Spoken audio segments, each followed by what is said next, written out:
So far on this programme, we've been looking at how the world is adapting to the threat of climate change-related disasters. And my next guest is at the heart of this. He runs the Global Centre on Adaptation. It means he leads the Africa Adaptation Acceleration Programme. That's a $25 billion partnership with the African Development Bank. Patrick Verkooien, welcome to Talking Business. It's good to have you here. And just tell me what it is your organisation does. Well, thank you so much, Ben, for being on your show. So what we do on a Monday morning is to support countries, mainly in the global south, mainly in Africa, to climate-proof their development. That sounds quite technical, but, but basically what it means is that all agriculture products, all infrastructure projects across the continent in Africa will also be climate resilient, so that when the floods or the droughts come, that these developments are not being washed away or being sort of lost over time.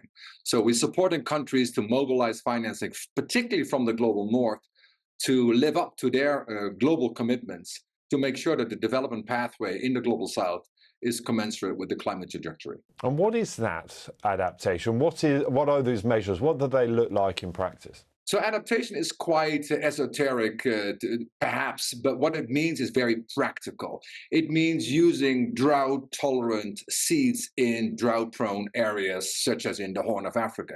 It means climate-proofing infrastructure, so that a road, when it is built, that it will not be washed away when the next floods are coming. It means when you design a city, that you think through the climate heat stress, for example, and that those sort of implications on development planning are basically taken into account from the get-go. What we see on the ground is that climate risks are basically seen as something separate, we're not taking seriously. And that means that agriculture productivity is dropping. I mean, infrastructure projects are being washed away. In other words, that's bad development. And is the idea that we're adapting to this new reality rather than maybe tackling the root causes, acceptance that, it's too late? We are now in this way, we're now in a phase of having to adapt to what's already happened rather than trying to change it. In essence, Ben, we have to do both, right? We have to reduce the carbon footprint so that we stay within the 1.5 degrees targets. We see now already in a 1.5 degree world, we see the massive implications of the climate breakdown, whether it's in the United States, in Europe, in Africa, or Asia, actually globally.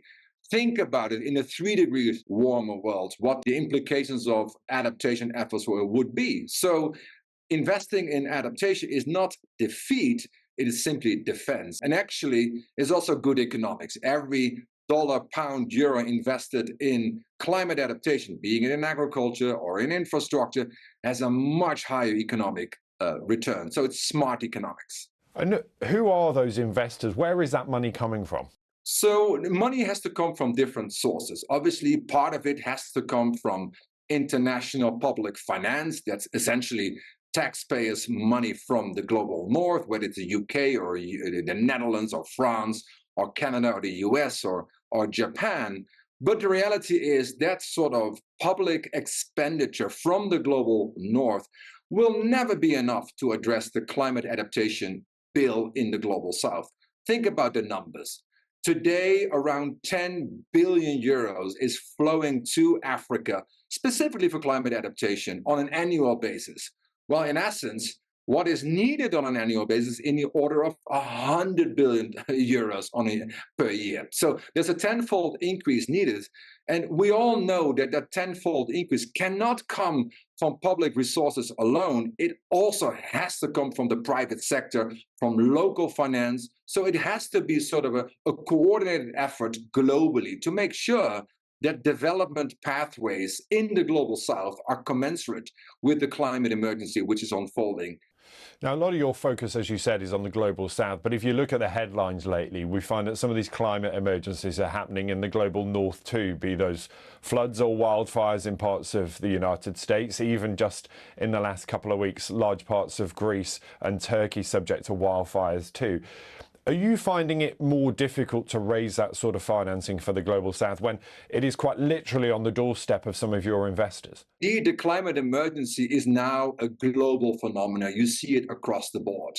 At the same time, we also living a sort of a new world order where obviously the Ukraine war and the Israel war is not helping the climate finance flow to increase. So we need to also look at other sources of finance, whether it is sovereign debt to bring to market. So because otherwise, quite frankly, it's adapt or die for Africa. I mean, that's how they feel it, and that's sort of the seriousness of the agenda today, and particularly of tomorrow. And quite clearly, a lot of that focus on resilient infrastructure is important. We know, though, that takes time. It takes a lot of money, but it takes time too. Do you get a sense that governments are prepared to be taking long-term views and long-term investment decisions like this to prepare their countries for what is coming down the line? So most of the countries are not prepared for the climate shocks, even of today, let alone of tomorrow. So these massive investments are required. That's sort of a given as a backdrop. You need policies in place, but particularly you need investments to flow towards these climate resilient investments. So what you see now, more and more countries are putting these sort of proposals on the table around resilient infrastructure, for example, whether it's roads, whether it's ports, whether it's harbors, whether it's airports. But the question is, where is that money going to come from? This additional sort of upfront cost. The economics is quite strong in a sense that if you were to invest a euro, pound, or Kenyan shilling upfront in resilience infrastructure, the return is much higher. But at the same time, these upfront costs, they have to be borne by the domestic government authorities, which are struggling already on their own. How damaging is President Trump's rhetoric around the climate, pursuing more drilling of fossil fuels, reforming things like the Environmental Protection Agency in the US? How damaging is it to the cause? Obviously, President Trump's withdrawal from the Paris Agreement for the second time does not help investment in climate action. At the same time, climate interventions are not driven by governments alone. Take renewable energy. I mean, it's market forces which dictate where money will go. What we have seen in the last year, $2 trillion have been invested in renewable energy, $800 billion more than in the fossil fuel industry. Facts speak for themselves. I mean, renewable energy, 9 out of 10 is cheaper than fossil fuel investments. Is there any reason to be hopeful right now?